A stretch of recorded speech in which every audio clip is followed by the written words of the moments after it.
Um, Hello, my name is Brent Stirton. I'm the photographer who shot the body of work that's in front of you right now.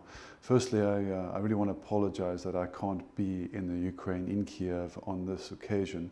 I'd like to have been, but I'm involved in a long-term investigation for National Geographic, and I'm afraid I have to be elsewhere at this time. So once again, I'm sorry about that.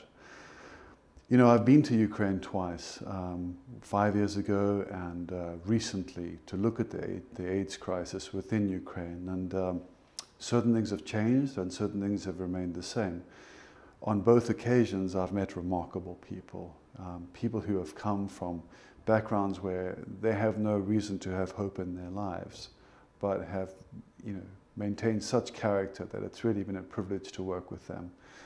I feel that the situation in Ukraine politically has meant that people have felt very desperate and without hope on the HIV front for some time. And working with the social workers that I've worked with on these projects is very inspiring. It's very humbling to watch people who have nothing give everything. And that's what I see amongst the people that I worked with on this project. AIDS in Ukraine, I mean, as most people know, Ukraine is the most HIV-intense country in Europe. That means more people are affected with the virus here than any other country in Europe. And for me, that's a tremendous tragedy. It's a consequence of the government changing so often. It's a consequence of a post-communist period. It's a consequence of a lack of education, which I do believe the government is beginning to address. But all of these things amount to a tremendous tragedy, which I believe is completely avoidable. It's just going to take some time to arrive at that point. When I'm shooting these photographs, I'm often confronted with people of tremendous dignity.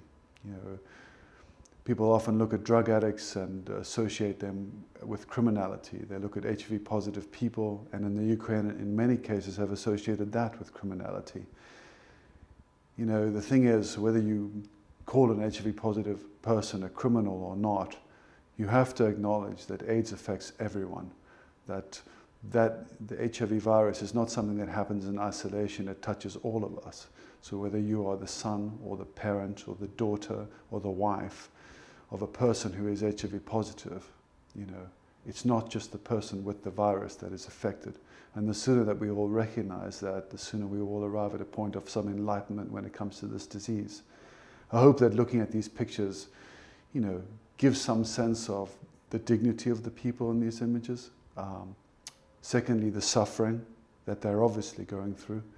3, the fact that addiction is obviously a disease. It's something that is a very powerful force within people's lives and often can't be helped, and that more should be done to cope with addiction, not just because it's an indicator of where we are as a civilization, but also because these people need help, and if they are not helped, it brings down the whole society. I believe that what the Elton John Foundation is doing worldwide, what Elena Franchuk Foundation is doing within Ukraine is indispensable. It's something that has to be done for the greater good of society at large, and I'm very proud to be involved with any efforts that they are conducting. My work on HIV around the world is based on giving a certain amount of time of mine every year, and it's not a lot of time, but I am moved and touched by these communities, by this disease and the people that it affects every time I go near it. I would urge everyone to looking at this exhibition today to look at these images of these people compassionately and to remember that they are all human beings, and there, but for the grace of God, could be you or I. They deserve our consideration, and they deserve a more enlightened attitude and a more respectful attitude from not only the people in the street, but all the way through the top echelons of government when it comes to dealing with this scourge that is HIV today. Thank you for your time, and once again, I'm sorry I can't be there in person. I hope that you find this work interesting, and it will make you think further about what HIV and Europe means today.